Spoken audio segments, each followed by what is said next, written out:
नमस्कार। भारतीय इतिहास का सबसे स्वर्ण काल यदि कहीं रहा है, विशेषकर साहित्य के रूप में यदि हम कहें, तो 13वीं-14वीं शताब्दी रही है। एक वक्त ऐसा था जब एक ही साथ भारत की इस धरती पर तुलसीदास भी थे, सूरदास भी थे, कबीर भी थे, अमीर खुसरो भी थे और मीराबाई भी थी।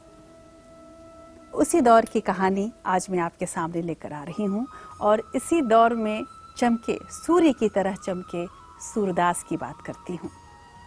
कहा जाता है कि सूरदास जन्म से अंधे थे, पर उनके गुरु वल्लभाचार्य ने उनको भगवान श्री कृष्ण की भक्ति की लगन लगाई और उसके बाद वो लगातार कृष्ण की भक्ति में रमे रहे।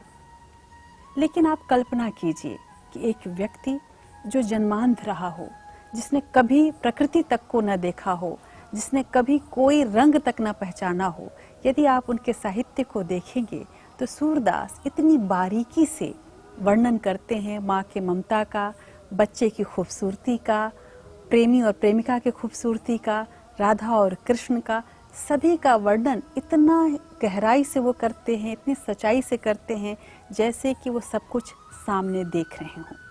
और यही खूबसूरती है सूरदास के साहित्य की। इसीलिए कहा जाता है कि सूरदास हिंदी साहित्य के, भारतीय साहित्य के सूर्य थे। लेकिन इतना ही नहीं, सूरदास केवल साहित्यकार ही नहीं थे, साक्षात भक्त थे। बिल्कुल फकीर, निहंग और गरीब, लेकिन भगवान में रमे हुए। ये भी माना जाता है कि सूरदास को भगवान श्री कृष्ण ने अपने हाथों से संभाला था। एक बार की बात है कि सूरदास जा रहे थे भगवान का भजन करते हुए। जाते जाते एक गड्ढे में गिर गए। बुजुर्ग हो चुके थे, आवाज़ लगाते रहे कि कोई उनको बचाने आए। कहीं कोई आवाज़ नहीं आ रही थी, रात हो चुकी थी। तभी एक छोटा सा बच्चा आया, बहुत कोमल हाथ, मुलायम हाथ। उसने आया और कहा कि आ जाओ, मेरा हाथ पकड़ो, मैं तुम्हें निकाल देता हूँ।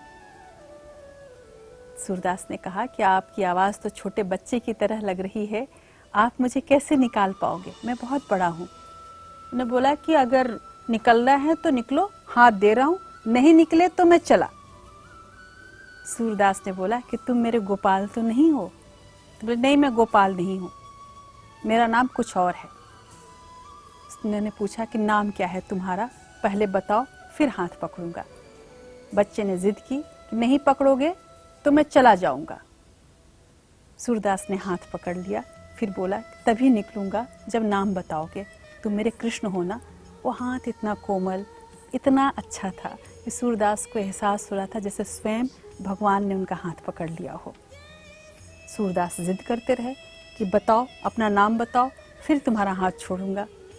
बच्चे ने उनको गड्ढे से निकाला और अपना हाथ ज़बरदस्ती छुड़ाया। बोला नहीं, नहीं बताऊंगा मैं कौन हूँ। जब वो हाथ छुड़ा रहे थे, सूरदास ने लिखा, हाथ छुड़ा के जात हो, हृदय निकल के जाओ तो जानो। यानी कि हाथ छुड़ा के तो जा रहे हो भगवान, हृदय से निकल कर जाओ, तब मैं तुमको जानूं कि तुम मुझे छोड़ सकते हो।